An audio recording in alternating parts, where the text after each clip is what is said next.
Pensée de la nuit. Catherine de Hueck écrit dans la préface au psaume d'un pêcheur d'Eddie Dorolty: « C'était un reporter célèbre, mais je ne le savais pas quand il entra dans la boutique qui nous servait de bibliothèque à Harlem. Je découvris qu'il était le reporter le mieux payé d'Amérique. Il faisait partie du personnel de Liberty. Il avait écrit pour Hollywood. Il avait été correspondant de guerre en Angleterre et plus tard, il avait écrit pour le Chicago Sun. J'appris également qu'il connaissait tous les gens d'importance et beaucoup d'autres, apparemment sans importance, mais qui, à la vérité, en avaient beaucoup. Oui, c'était un homme très intéressant. Le jour vint où il me demanda de l'épouser, et bien après avoir dit non pendant 2 ans, le jour vint où je dis oui. Voici une autre page des psaumes d'un pêcheur d'Eddie Dorolty.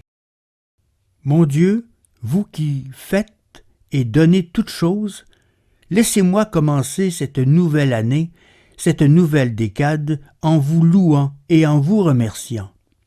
Laissez-moi la vivre, pleinement conscient de votre présence et de la constance de votre amour, en vous aimant d'un amour sans cesse croissant. Je vous ai traité d'une façon des plus honteuses. Laissez-moi réparer un peu ma négligence. Jusqu'au jour où vous nous avez menés dans ce drôle de nouveau restaurant, le jour où mon amie Jenny a passé les examens du docteur. Je pensais à ce moment-là que nous avions trouvé l'endroit tout seul. Maintenant, je sais que vous nous y avez menés. C'était samedi soir et cette petite ville avait remporté une grande victoire de football. La cité dansait d'une joie liquide. L'endroit était grouillant de monde. Jenny et moi sommes restés à la porte un moment. Nous n'étions pas sûrs de vouloir entrer. Nous voulions un bon dîner, quelque chose pour célébrer son nouveau bail sur la vie. S'il ne nous était pas possible de trouver de la place à l'intérieur, nous irions ailleurs. Au moment où nous allions partir, un bon samaritain nous fit signe de la main de l'intérieur et nous souhaita la bienvenue. « J'ai des ennuis, nous confia-t-il. Il sourit comme si nous étions de vieux amis, comme si nous pouvions comprendre et sympathiser. Trop de garçons sont fous de football, ils ne sont pas venus. Cependant, il y a beaucoup de tables libres, si cela ne vous fait rien d'attendre. » Il était chaleureux, il semblait sincère. Alors nous avons dit que nous resterions et que nous attendrions. Il pensa que c'était très gentil de notre part et envoya des cocktails à notre table, aux frais de la maison. « Détends-toi, dit Jenny. Il me semble que notre Seigneur et Notre-Dame nous ont amenés ici. Ils devaient avoir une bonne raison de le faire. Nous avons assez d'argent, nous avons tout le temps qu'il faut, et nous avons quelque chose à célébrer comme ces enthousiastes de football. Dieu veut que nous jouissions de cela. » C'était un genre de boîte de nuit. Les tables étaient près l'une de l'autre.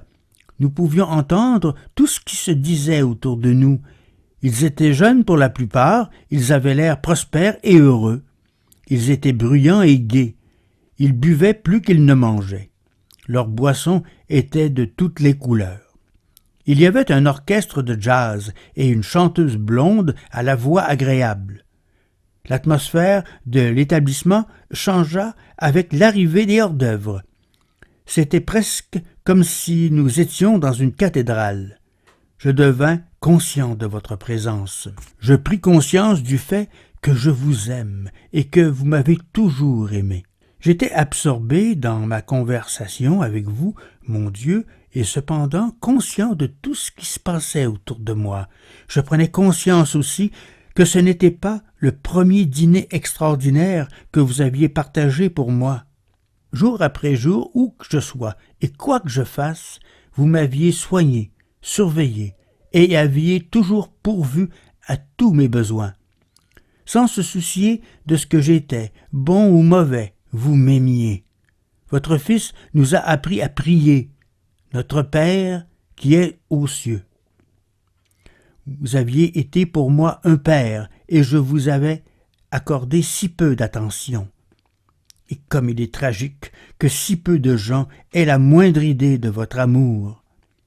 La plupart d'entre nous avons été élevés dans l'idée que vous êtes avare, tyrannique, un Dieu courroucé, jaloux et vengeur, un Dieu vorace qui désire tout ce que nous avons et qui nous enverra en enfer si nous retenons quoi que ce soit. On vous représente comme l'égoïsme infini. En vérité, vous ne désirez que notre pauvre amour humain. Dans cette boîte de nuit encombrée, entourée de gens qui recherchaient le bonheur, j'essayais de réparer par quelques minutes de pur amour cette longue vie d'insolence, de négligence, d'ingratitude et de péché. Mais j'ai besoin de plus de temps, Seigneur. J'ai besoin de tout le reste de ma vie. La chance est encore en votre faveur. Il en sera toujours ainsi. Dans l'église dédiée au Christ roi, l'autel était décoré pour une messe de mariage. J'ai décidé d'attendre. J'écoutais les cloches, le carillon joyeux de la noce, le glas qui annonçait la mort d'un de vos enfants. Je pensais aux femmes que vous m'aviez données, Seigneur, ces belles, aimantes et brillantes femmes, ces femmes extraordinaires.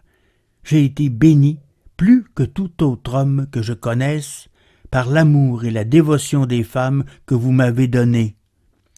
J'ai pensé aussi à la femme que vous avez choisie pour être votre mère, la plus belle de toutes les femmes que vous ayez faites, et à son mariage avec un charpentier. J'ai de bonnes intentions, Seigneur, rendez-les meilleures. Laissez-moi vous aimer, Seigneur, dès aujourd'hui, non pas à ma façon habituelle, tiède, flegmatique et stupide, mais avec ferveur, comme les saints vous ont aimé.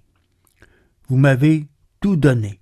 Votre Fils, votre belle et sainte mère, vous me l'avez donné aussi. Vous-même, vous m'avez même fait le don de moi-même. Que puis-je vous donner en retour? Rien que moi. Bonne et heureuse année, mon Dieu. Vous avez entendu ce soir un autre texte d'Eddie Doherty tiré de son livre « Psaume d'un pécheur ». Choix des textes, lecteur, montage et réalisation, Carole Gagnon. C'était une production de Hameau Découvert à Québec.